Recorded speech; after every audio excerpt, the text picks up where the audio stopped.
চেয়েছিলাম, জোরে বলেন এই বাংলাদেশ চেয়েছিলাম।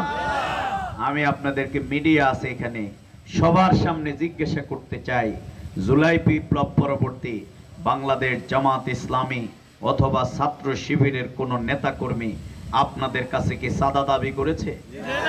আপনাদের কারো উপরে জুলুম করেছে? আপনাদের কারো উপরে নির্যাতন করেছে? আপনাদের কাউকে হুমকি দিয়েছে? আপনাদের কারো কোনো কিছু দখল করেছে? করে না।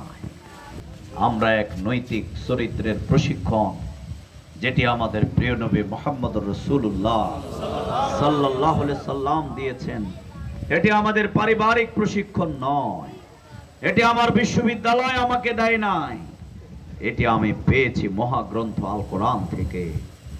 ইয়া আইয়ুহাল্লাযীনা আমানুত্তাকুল্লাহ হাক্কা তুকাতিহি ওয়ালা তামুতুন্না ইল্লা ওয়া আনতুম মুসলিমুন। যারা আল্লাহর কোরআন পড়বে তাদের মধ্যে কেবলমাত্র আল্লাহর ভয় তৈরি হবে, নাকি বলে?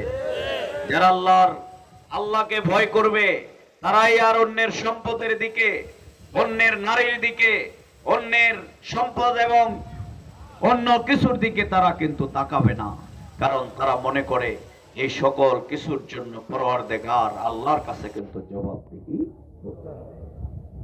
সংগ্রামী ভাইরা আমার, এই জন্যই আজ বাংলাদেশের 54 বছরের বাংলাদেশ, অনেকের আমরা স্লোগান শুনেছি, আমরা আর কোন স্লোগান এই দেশের মানুষ বিশ্বাস করতে চায় না। আমরা এক স্লোগানে এবার চলে গেছি, সব সমস্যার সমাধান দিতে পারে আল কোরআন। জোরে বলেন, সব দিতে পারে আল কোরআন। কোন নেতার আদর্শ, কোন মানব রচিত মতাদর্শ পৃথিবীর মানুষকে মুক্তি দিতে পারে নাই। লেনিন, কার্ল মার্কস, মাও সেতু, পুঁজিবাদ, ধর্মনিরপেক্ষতাবাদ, জাতীয়তাবাদ, কোনবাদের মধ্যেই মানুষের মুক্তি নাই, এক আল্লাহর গোলামির মধ্যে।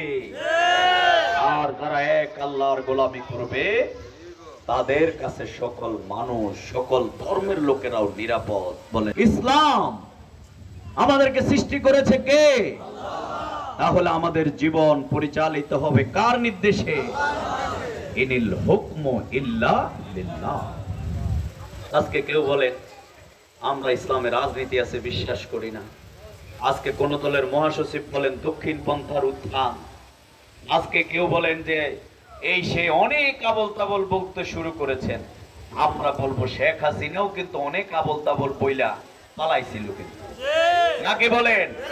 সুতরাং আল্লাহর ওয়াস্তে কেউ ইসলামের বিরুদ্ধে, আলেম উলামাদের বিরুদ্ধে, কোরআনের বিরুদ্ধে, আজকে যে সমস্ত আমার মা বোনেরা কোরআন তালিম করে এগুলোর বিরুদ্ধে প্রকাশ্য দিবালোকে যারা বক্তব্য দিচ্ছেন, আমি মনে করি তাদেরকে জাতির সামনে ক্ষমা চাওয়া উচিত।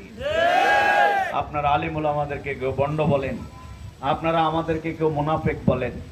ভাই, শরীয়ত কি জানেন কিনা? শরীয়ত হলে আমাকে যা আপনি বলবেন তা যদি আমি না হই তাহলে সেটা আপনার দিকে যায়, এটাই হলো শরীয়ত, নাকি বলেন? সুতরাং এগুলো আমাদেরকে কেউ বললে এগুলো আমরা গায়ে নেই না, কারণ